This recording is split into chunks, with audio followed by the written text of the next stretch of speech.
It's so good to be here with you to have this discussion about Social Security, the importance of this safety net to so many Americans, individuals throughout this country, but especially those who need it most. We have, I'm going to give you some numbers, 17,036 retirees, 1,331 children, spouses, widows, disabled workers.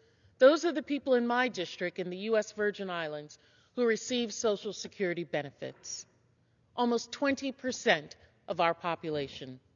On average, these individuals receive $1,230 per month in benefits.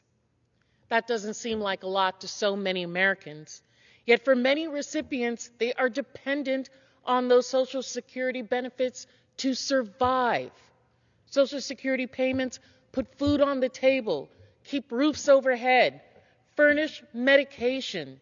Indeed, for about half of senior beneficiaries, Social Security provides the majority of their income. Social Security is even more important, as you have stated, for marginalized communities, particularly women and Black Americans.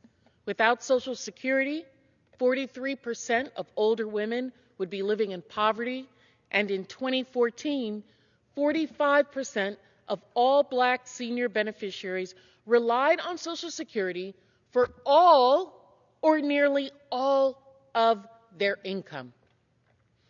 Even in light of these details, we all know that Social Security system today is inadequate. The American people knew it, my constituents knew it, and I suspect my colleagues across the aisle are very much aware of that. But I'm grateful for you, Congressman Larson, members of the Democratic Party, and in particular, my colleagues on the Ways and Means Committee who are exerting leadership, who are deciding to step out and do something about it. We're not waiting around for the perfect. We are going to do some good. Benefits are insufficient. The Social Security Trust Fund will start running dry in 2035. That may be around the time that I need it. So we better get working on this. Waiting periods are unnecessarily long. It's long past time that we act to repair Social Security. So many things in this House we just take for granted that we're going to work on, we're going to fix, whether it's roads, infrastructure. My gosh, those are the things that oftentimes it's easy for all of us to get behind. But how do we not get behind our elders? How do we not get behind those disabled workers, widows? Many of my colleagues want to quote the Bible. If they're concerned with the widow, if they're concerned with those that are elders, they should be concerned with Social Security. I'm proud when I was approached by you, Mr. Larson, to act as a sponsor, a co-sponsor of this legislation. H.R. 5723, the Social Security 2100, a sacred trust. This legislation would increase benefits for all Social Security beneficiaries. It improves the cost of living adjustment, the COLA, to reflect inflation. My colleagues across the aisle want to talk about inflation all the time. But when we try to give them measures to combat it, there's nothing they want to do. They vote no each and every time. And I can almost suspect that when we get to committee and we're going to mark this up as a means to deal with inflation for our elders, they're going to say no to it as well. It enhances benefits for widows and widowers, repeals provisions that penalize public servants, and ensures that no one retires in poverty. H.R. 5723 promotes fairness in our Social Security system. It provides a tax cut for middle-income beneficiaries by raising taxation thresholds, while also ensuring millionaires and billionaires pay their fair share by applying the Social Security payroll tax to income above $400,000. Finally, this legislation makes practical improvements to Social Security services to reduce access to barriers.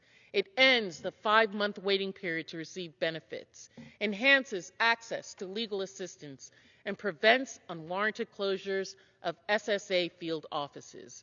By increasing benefits, promoting fairness, and improving access, Democrats are putting Social Security will not only help beneficiaries today, but will also help future beneficiaries by extending the trust fund's lifespan.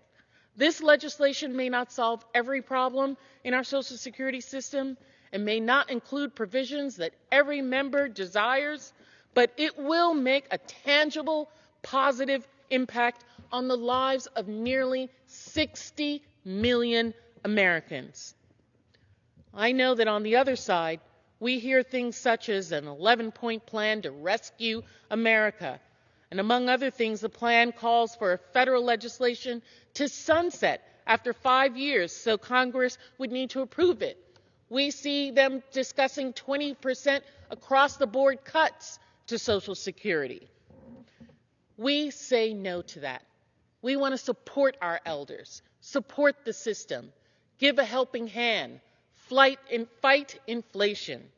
As President Franklin Roosevelt stated in 1935 when he signed the Social Security Act into law, this law, too, represents a cornerstone in a structure which is being built, but it by no means complete.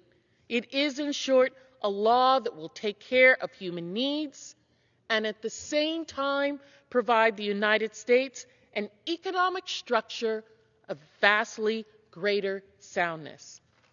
I urge the House to lay another cornerstone in this unfinished structure by passing H.R. 5723.